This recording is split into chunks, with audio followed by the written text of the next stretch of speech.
have Lee Harrison, who's going to give us pictures of, showing pictures of ARK residents and their travels and all of that. So everybody give Lee a big welcome. Thank you, thank you. Well, welcome to Behind the Scenes of the ARK. Thank you for coming. I wanted to just give you a brief explanation as to how I got here to begin with. My husband Xavier and I had a very long career in law enforcement. We retired in Chicago, and we decided we would run a nonprofit. So we ran a nonprofit in Chicago for 7 years, and then we decided it was time to truly retire. So we came to Port Aransas, and the goal was stay on the beach every single day and do nothing except enjoy the beach. That lasted 2 days. We were unpacking, and there was an ad on the TV that said the ARK needed help and needed babysitters for a dolphin named Ranger. So I thought, well, that's interesting. My father was a retired park ranger, so I took this as a sign, something that I should check into. So I went to the ARK and checked it out, and this is where my journey begins.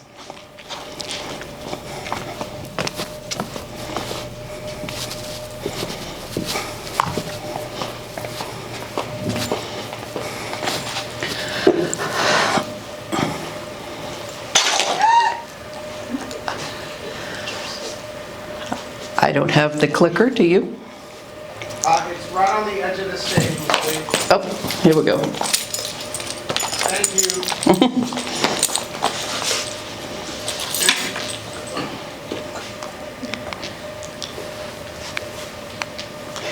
This is Marcia Owen, and she is the very first person I met at the ARK. So when I called and said, I would like to help you with this dolphin, what should I do? And she said, come on down, I will explain everything to you. So I went down and sat up on a deck next to her and overlooked this dolphin, Ranger. I believe she took this picture of me. It's got to be like 100 degrees in this room. But her instructions were, she handed me a clipboard and she said, every single thing this dolphin does, you write down. So if you feed him something, you write it down.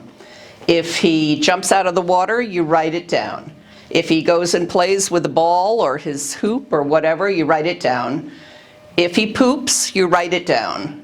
And I thought, well, wait a minute, how will I know when he poops? And she said, oh, you'll know. And I said, okay, and sure enough, I knew. So we continued on for many months with the, and there we go.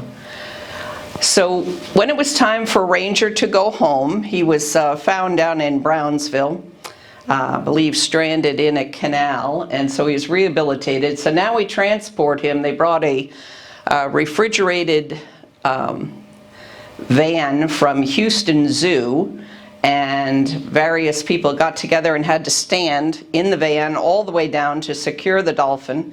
And then in the evening we dropped him off into this tub at University of Texas down there, and then the next morning we had to capture him again for his release, and you can see he wasn't having it.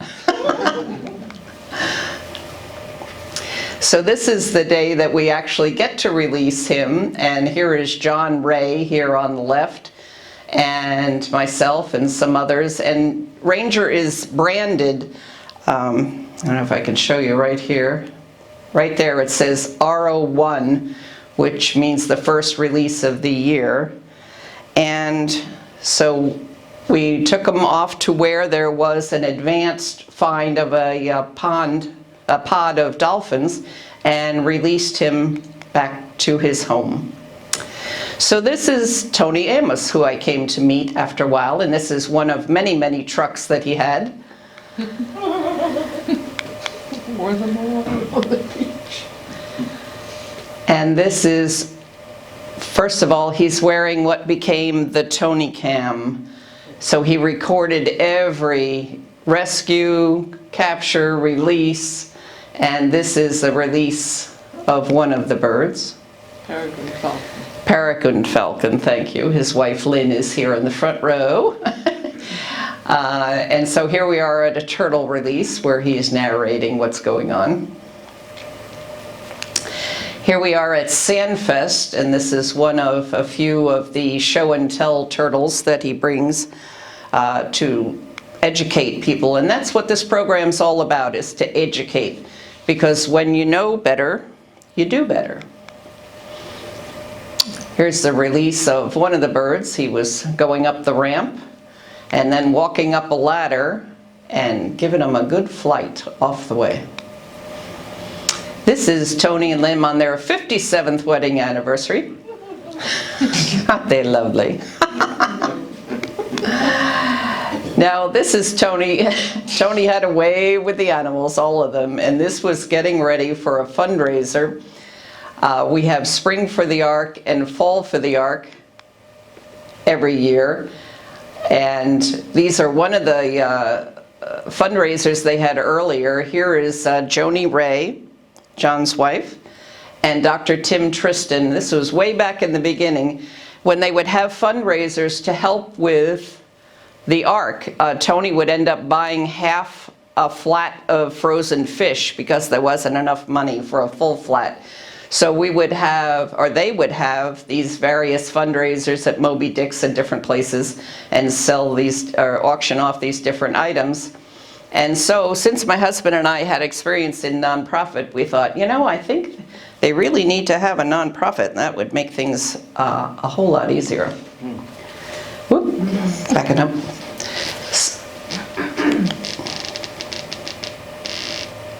So this is the band Triggerfish, who had disbanded, and we talked them into reuniting, and so we posed for this picture, which was then in the fundraiser poster, and we had a great time. They played fabulous music, and we had a really good time. This was another fundraiser that we did. We talked Tony into being Santa to pose for pet pictures. So you could bring your dog or your cat or your bird or whatever in, and he was just such a good sport. We had such a great time. Chris Weimer of Portland decided to have this massive benefit for us, which ended up taking in about $50,000. But she would buy these blank turtle, I think they were brass, you'd get 2 in a box, and every artist who signed up would get 1 and then paint something on it, and then we would auction them off. One of the people decided on the back of the heron, this was a different event for Herons Happen, where the canvas, if you will, it was actually a heron. So somebody painted Tony with an eagle. This picture, I always love this picture because this is the way we all were. We were all little major starstruck with Tony, hanging on his every word, and these were all gals that were part of our volunteer program. There is nobody in this entire project that makes any money. We're all volunteers, and this was at a party that we had. This is Bobby Urban, who's present here. She's the pastor of Sandcastle Church. And I want to tell you, this woman knows how to sell a t-shirt. We were doing once a month at IGA and selling our t-shirts, and she just jumped right in there and was awesome. This is Bob Ward. Bob's in his 80s, I think 83. He's about to retire in June, and we hate to see him leave. But he would always staff our booth at various events, the Hoop and Crane Festival or Sandfest or anything that we had. And these are the shirts that we actually sell. This is Denny Larkin. Every year when we had a fundraiser, he would design something. This was going to be a turtle table, and we'd get to auction it off, and it was just so much fun. He's so creative. Now, this is, on the left here in the blue shirt, is Norma Gafford, and we unfortunately just lost her recently. But she was a jeweler, and so here we are at Gulf Shore's party room, and she would bring the 10 million beads and all, and the instruction on what we were supposed to make, and we all pretended we knew exactly what we were doing. And then at the very end, she would be in charge of sealing it off to make sure that actually when somebody purchased the bracelet, it would last. So we had a great time. And then, of course, we had Tony's supervision there at the end. This is Luis Garcia, an amazing artist and a longtime friend of the ARK. We did an event at Gulf, one of the RV parks, and so he would paint the portrait right there and then auction it off. Pioneer, that's what it was, Pioneer RV Park. So we had a great time that day. This is another fundraiser. This is Carol Larkin, and she's been a long time volunteer.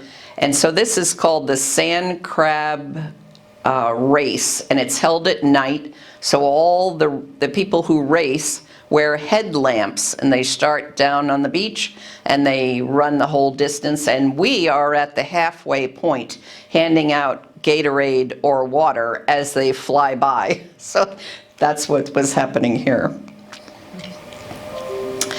This is called Tony's Trash to Treasures, and for, oh God, many, many years, Tony would sit there and retrieve stuff. All the stuff just came in off the beach.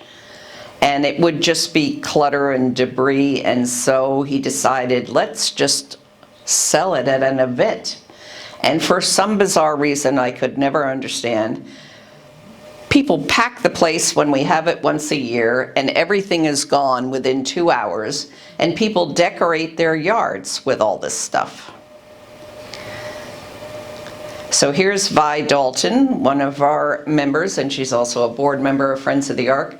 And so the day before the event is cleaning day, so everything has to be power washed and priced, which is always interesting on what you charge for a trash or a treasure. This is Linda Reed, and you'll see here she's holding these strings of floats. So all the floats that are loose on the bottom left corner, we string them up, and then people line their fences with them in the yard. It's wild. This is called a TED, a turtle excluder device, and shrimp boats have to have these. So when they're catching shrimp and accidentally catch a turtle, the turtle can escape through a hatch that's there. We actually found one of these yesterday at the beach cleanup at San Jose. And we retrieved that, but this is Theda Kenny on the left and John Ray on the right. Yeah. And this is Guy Davis. All of these wonderful trash to treasures are stored back in that warehouse every year, and then when it becomes cleaning day, it all comes out. And this is at the end of the day. Here's all the fascinating things you need in your yard. You just didn't know it. This was another event at UT. These are land turtles, Texas turtles. Texas land turtles. This was an event at the bank. So we had lots of people there, and we did a fundraiser that was lots of fun. We had different things auctioned off in there. This is Alicia Walker, and Tony handpicked her to take over the ARK and run the operations there, and she is just an amazing woman, and we're so lucky to have her here. Right now she's out on maternity leave, and it's turtle nesting season, so she's very anxious to get back in the program, which will be, she returns May 10th. This is Tammy again, and she, this duck kind of blends in with her hair, and they clearly are bonded here. And this is Andrew. Is this the peregrine falcon again? Acclamado. Acclamado falcon, I think. Aha. And this is Alicia. This is, oops. This is part of the education program at Sandfest. We're selling our t-shirts at one end, and she's got all the various things to show people and educate with. So we have the ARK Turtle Patrol on Mustang Island. This is the original, one of the original vehicles that we had. This is Norma Gafford and Ron Smith, and they were turtle patrollers. This season is from April 1st to July 15th. And we have yet to have our first turtle, although Pins, the Padre Island National Seashore, has had a few that only just started. They're a little late this year. So any minute now, we will get our turtle. This is Francie, and this is what we're looking for. This is a Kemp's Ridley turtle. And from the time she walks out of the water, walks up to wherever she sees fit, digs a hole, lays between 80 and 120 eggs, covers it up, does a little dance on top of it back and forth to pack it in, turns around and heads back to the water, is about 45 minutes. So turtle patrollers and everybody on the beach need to be looking for the tracks or the turtle, and then call it in to us immediately because we have a very short window of time. And the eggs need to be retrieved because of the coyotes, the raccoons, the ants. They will just get destroyed. So we actually retrieve the eggs, and we'll show you that in a minute. This is my husband and I. We're out there whether it's raining, wind blasting, 100 degrees, whatever it is, and everybody's always smiling, always having a good time. So this is what turtle tracks look like. Here she is arriving. And there's Tony in the background, and he's explaining to a young child there exactly what's happening. And this is I just love this picture. This is, usually they come in, do the nest, and leave. So the track looks like a V. This one was just sort of la-ti-da around the beach looking for the exact spot. And this is what it looks like when she's getting ready to cover up. It's just flying sand everywhere. This is Ada Fish. She's on the Turtle Patrol, and what she's holding is the string with a little weight, a little round disc. And so the point of this is when the turtle starts laying her nest, you will see here is Charlie Lockerbie. The turtle is already in a trance state where she's actually dropping the eggs.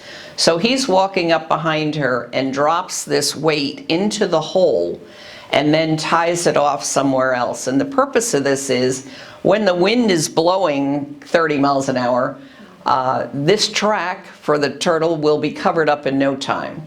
And so even though we think we know exactly where the nest is, when we go look, it's never there. It's like 3 feet away. So we need to make sure we know exactly where it is. This is my cousin Gail taking pictures. What's important here is that when people see a turtle on the beach, the first thing they want to do is get pictures, and the last thing you want to do is get in front of the turtle. You don't want her to see you coming. You can just quietly take pictures from the back, but if you walk in front of her, you can just disrupt the entire nesting thing. So no side view or front view of the turtle while this is going on. Here's Tim Park and Rusty and Darlene, who are here tonight. They're all turtle patrollers, and here we're working on what Darlene is using the PIT scan machine here. So just like you put a chip in your dog that they can scan and see the information, that's what they have if the turtle was previously had arrived before, and then when we enter that information, it'll have the whole history about the turtle, where it was before, how many times it had been there. And if there is no information, we go ahead and put the tag in the turtle. This is Alicia and Sylvia Park, and you'll notice this turtle in the center of what's called the carapace, which is the back of the turtle. The shell is a transmitter, and these transmitters cost about $3,000, and they're only used occasionally because of the cost. So when the turtle's released, the turtle's underwater, and every time the turtle comes up above the surface, it sends a signal, and you can go to a website called seaturtle.org and see all the transmitted, all the turtles that have had these placed on them, and they may start out here in Port Aransas and then jet down to Key West and go over to the Bahamas and come back, and you never know where they're going to go. So it's just great fun to watch. It's a great program for kids in schools too to follow.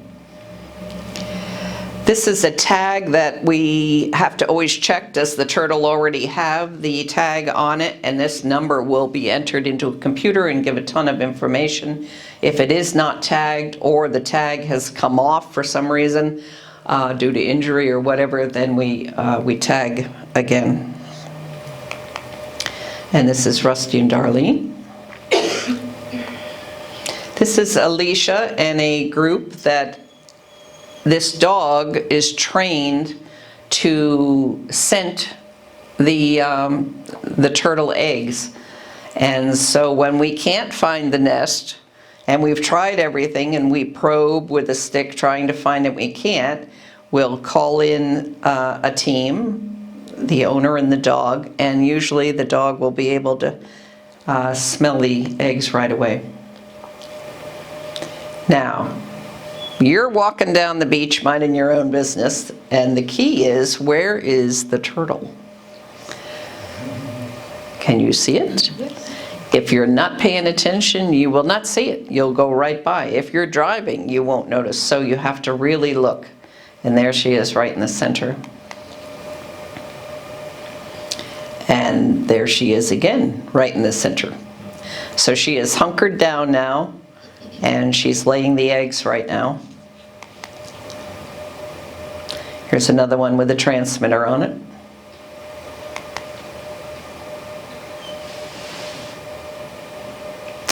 So when we retrieve the eggs, they look like slimy golf balls. And so we take HEB styrofoam tubs, line it with about a couple inches of sand, bring it up on the sides, and we're recreating a nest inside the styrofoam. So you pick each one up one at a time. You have to pick it straight up, move it over, set it down, because you can't roll the egg because you don't want the embryo coming away from the side of the egg. And about 45 to 50 days later, you have a hatchling. And they are all incubated down at the Padre Island National Seashore.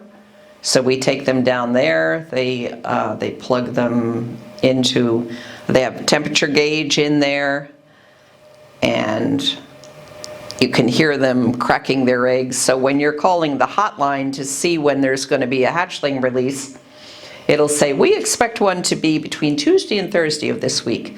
But you have to call again because the releases are at 6:30 in the morning. So you don't want to drive all the way out there and find out, yeah, we need another day. So you call in the morning, they go, yes, okay, we're ready, we're going to do the release.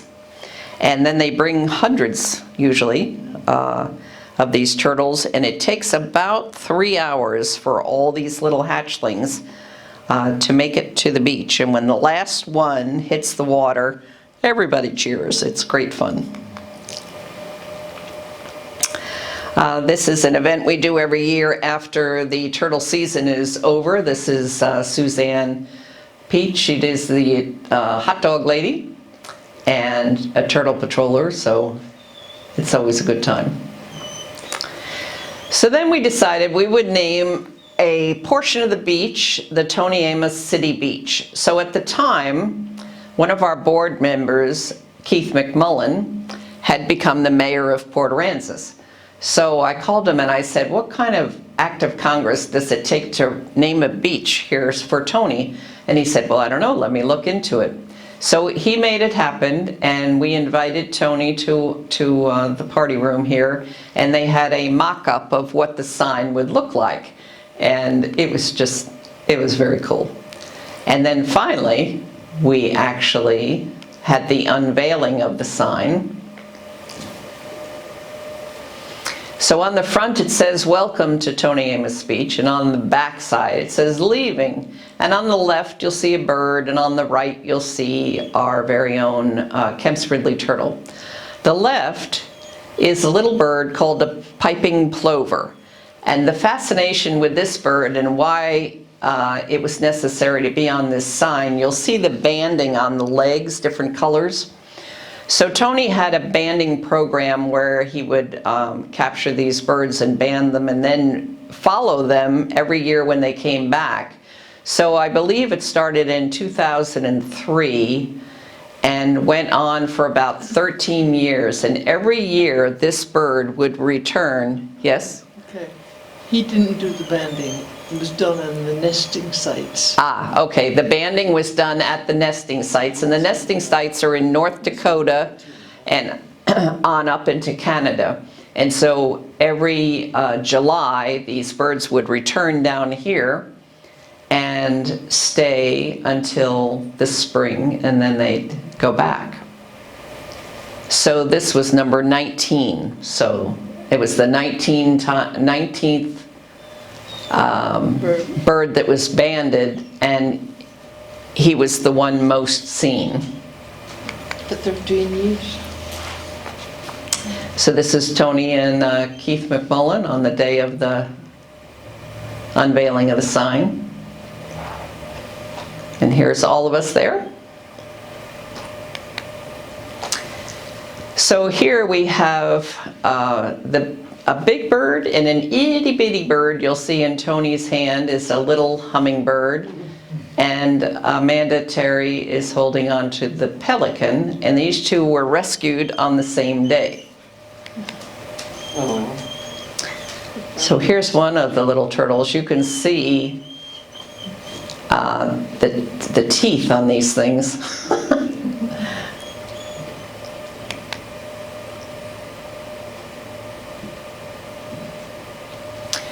This was just a great event. One day Tony called me and he said, "I've just rescued a bald eagle from Tivoli. Can you meet me at the vet?" Which was Dr. Tim Tristan, his girlfriend Amanda Terry, who was a technician. And he said, "Call Xavier and tell him to pick up 2 tennis balls and meet us at the vet." So we all managed to pull in at the exact same time, and here is Dr. Tristan examining this eagle. And you can just tell the intensity of these three looking at this eagle. I mean, you talk about having passion about the job that you do. These three certainly have it. So the point of the tennis ball was, in order for Dr. Tristan to keep examining, you had to have, he put the tennis ball in the claw of the eagle, who then grabbed onto the tennis ball, and then they wrapped some material around there so that it would not hurt him during the examination. Eventually, the eagle went to live at a rehab in San Antonio, specifically for bald eagles.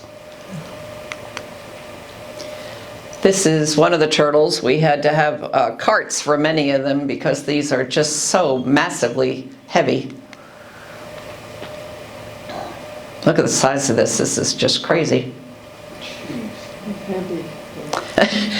I love the look on Rusty's face here on the left. He's like, "What?" And this is Jace Tunnell. We're trying to get, and Tom Christensen, trying to get this turtle into the tub. This turtle was named Nosy. I don't know why.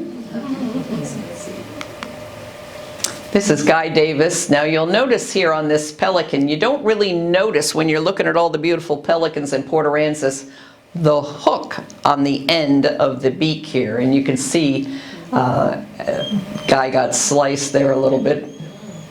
But it's important to hold onto that when you're trying to do the rescue. So I'm walking into the vet in Corpus Christi with my dog, and walking out is Guy Davis with an owl, of course. What else would you see at the vet? And here's a little baby bird. We have so many baby birds that fall out of their trees, and trying to take care of them. Here's Tony feeding various birds. I just love this guy. What a face. We've used the Coast Guard at Station Port Aransas. They've always come over and helped with various things, and you just can't help but smile. Every single volunteer we have, nobody gets paid here, but everybody just has such a great time and always smiling. And this is Cricket that you saw earlier. Now here you'll see his little feet have a deformity which keeps him from being able to catch prey. And there's also something wrong with his wings and being able to shed feathers. So I didn't know this till they were explaining it to me the other day, but owls have a way of swooping in on their prey silently where you can't hear them, and Cricket doesn't have the ability to do that. So she is. And it's always good to blow bubbles when you're a kid. And here, I mean, look at this owl. This is just so incredibly majestic. Here's several of our volunteers. This was, I think, after a cold stunning event. And here's Jace. Every time I see this, I can hear the song to YMCA. Sounds like the turtles participating. Now here is Barnacle Bill, who's been around for a very long time, and Alicia is hand feeding him a crab. So he's thinking about it, and then he's going to take a bite. Just Chomp. Good stuff.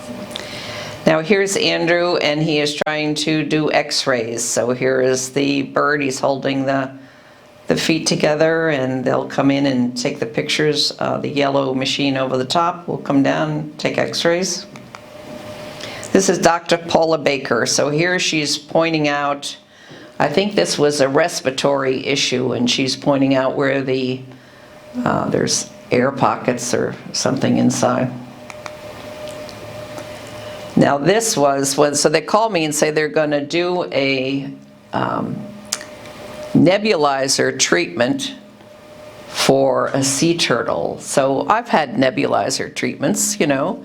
They put a little mask on your face, and I'm thinking as I'm driving, how in the world are they going to do that? Well, this is how they do that. They put them in a tub and then take the hose and put it in a hole and turn it on, and it stays on. The treatment lasts about 10 minutes.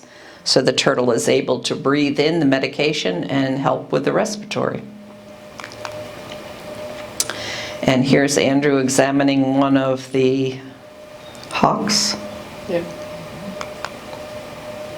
And here's Sarah Cunningham walking into one of the cages where she's dropping off lunch. Look at that face. I mean, doesn't everybody need one of these? That's good. That's it. You get it. And this is a gannet. Look at that. Look at the blue. It's just gorgeous. Hello. Really. I mean, just look at that. It's just amazing.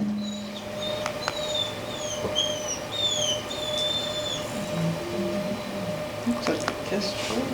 No, too big. So roseate spoonbill, and Andrew's bringing it into the aviary that's on the property of the ARK. Maybe. And this is lunchtime, so everybody flaps around. They put this beautiful pool in here, so when they're trying to learn to swim again and just enjoy themselves, they're out on the pool. This is Ken Dalton and his wife Vi. Ken worked at the ARK for many, many, many years and was known as the Turtle Whisperer. He would start at the ARK at 4 o'clock in the morning, and his specialty was turtles that refused to eat. So he would come in and just work with them continuously until he got them eating. He really had a knack. And this is Bob Ward again. So when we do a turtle release, after the turtles have been rehabilitated and are ready to go home, we go to marker 35 on Mustang Island, and it's announced ahead of time, and we have hundreds of people line up, and we go ahead and walk along the rope there so that all the kids can get to see. And these are just things you don't normally get to see, so it's great education. Here we have Alicia Walker, she's announcing what's happening, and Dr. Paula Baker, and Tim and Sylvia Park, and Theda Kenny, and Kelly. And here's Michael and his, Tony and his son Michael, who's here with us tonight, and Alicia in the background. And Michael would hold the mic for Tony so he could walk around and explain everything that's going on. There's Lynn in the background. And we have little turtles, and then of course you go up to the grand finale on these releases. Loggerhead. It's huge. But imagine all these kids getting to see this. It's just really amazing. Here's Alicia. She's doing Facebook Live, which is something new that's happened in the past year or so, which is great fun. She just turns it on and starts narrating so everybody from home can get to see these turtle releases. Here's Tammy and her son John, and Jerry Gage, and my husband Xavier and Alicia. Another turtle.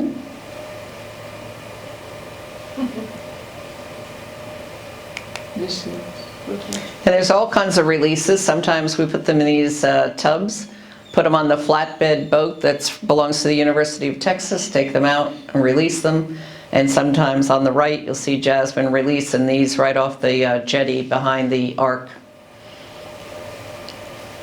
And here's a release of many turtles.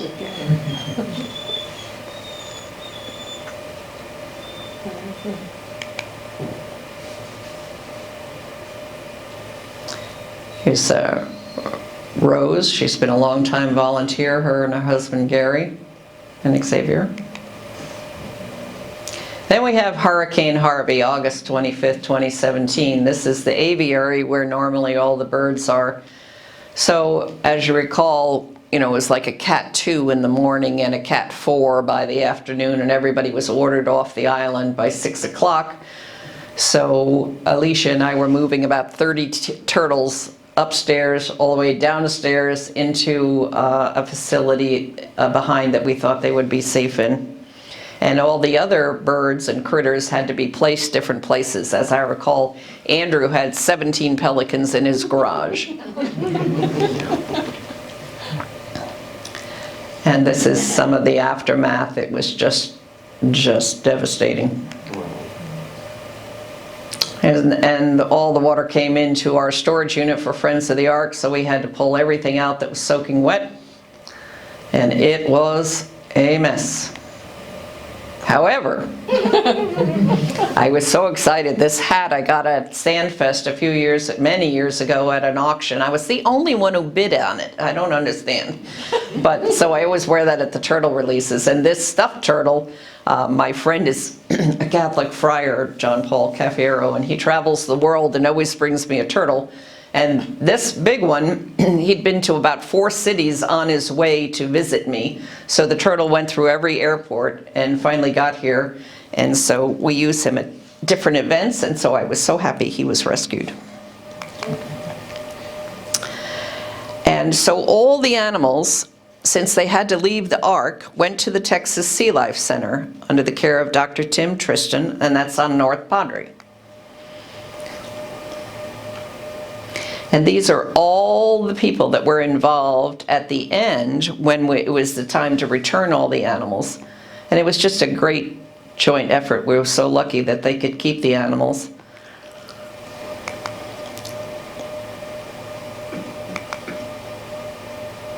Were any animals lost? Not in the hurricane, no.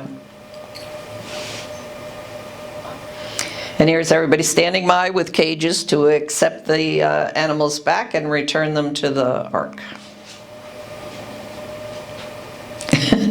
And everybody was just grabbing big birds and bringing them on out and getting them home back to the ARK. And here's Tom Christensen and Bob Ward, and now they're actually bringing the birds back into the aviary that was set up by Taddy McAllister. It's just a beautiful location for these birds to rehabilitate. This was my husband's last rescue. We were living at North Padre because we had to leave for 13 months after Harvey because our home was damaged. So we were on a beach at North Padre and our friends were visiting, so of course you had to go to the sunrise. So we're on that beach and we're just sitting there having coffee and this bird flies by with this wire, a heavy, heavy wire. So we're looking at this and thinking it's attached around the leg here. How in the world did this happen?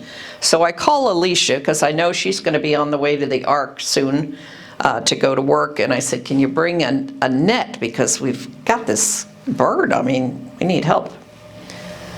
So what happens is the bird flies in between my husband and I, right over us, and my husband reaches up, grabs the wire, and just gently pulls down. I wrap my hands around the bird, and we now have him. So when Alicia gets there, we're able to see that this rusty old hook managed to get right around that leg. And so there he was, ta-da!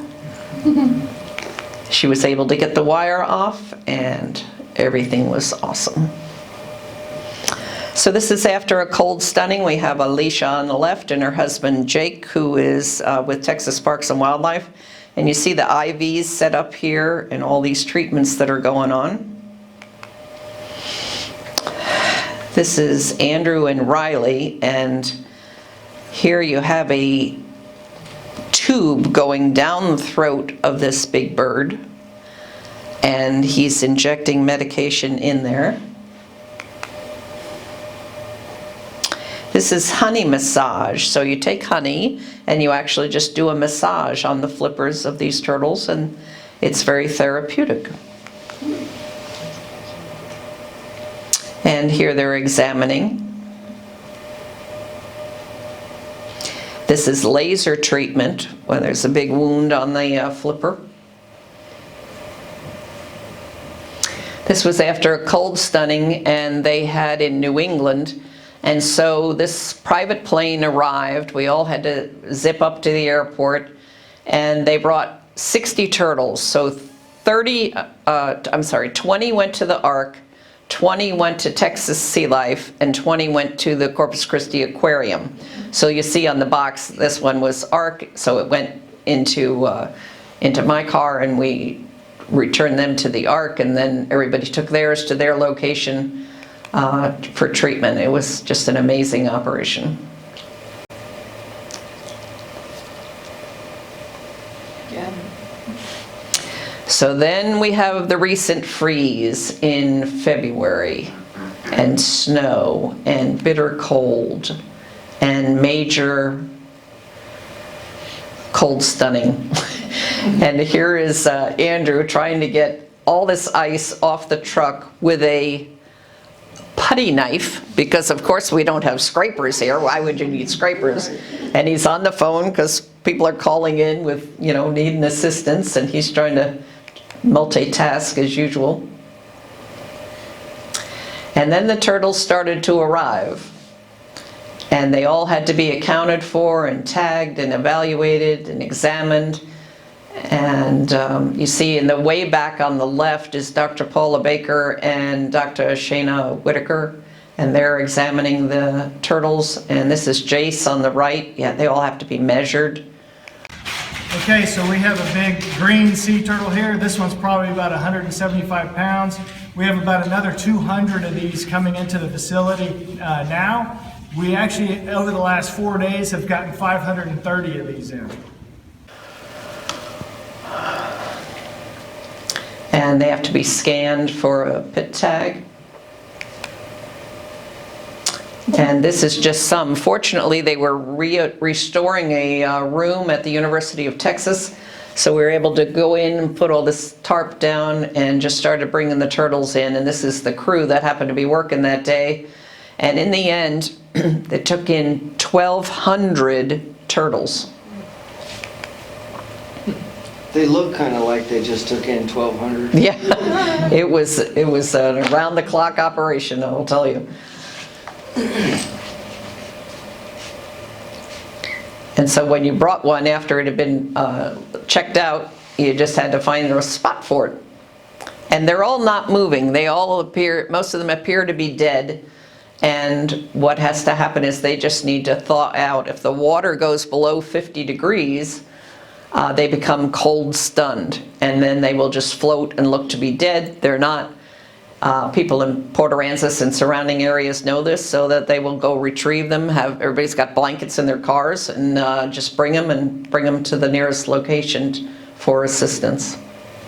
I can see they like the wall. Yeah. And here Sarah is putting Vaseline on. One morning I got a text from Jace, I'm not even awake yet, and he says, urgent, we need all the Vaseline, eye drops, and sexual lubricant you can find. And I'm reading this going, what? And so sure enough, we have enough of all of those to last the next century, because once that word got out, everybody started bringing them. And so it was all put on the bodies of the turtles. I love this picture on the left. This is Tracy Weatherall, and these are the eye drops that had to go into the turtles. So you figure there's 1,200 cold stunned turtles. They each have 2 eyes, and that's how many you have to get these little drops into.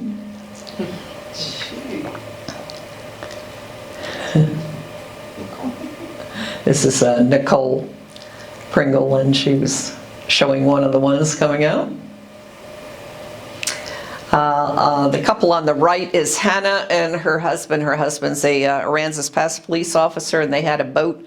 So she was calling me all the time going, we got one, and I'd go meet her down at Woody's and retrieve whoever she got and deliver it to the ARK. So then it was time to release them. So we go down to the Scat Cat here, which is a fishing boat, and load them all up. So Dr. Tristan coordinated all this, and we were able to get over 500 turtles this day onto the Scat Cat. That's the one that I ended up going on. So here I am sitting on a bench like this red one. Everybody else is upstairs, and I'm just kind of sitting here because I'm taking pictures alone with all of these turtles. I mean, it was the most incredible thing I've ever seen. And by now they're all moving. They're ready to go home.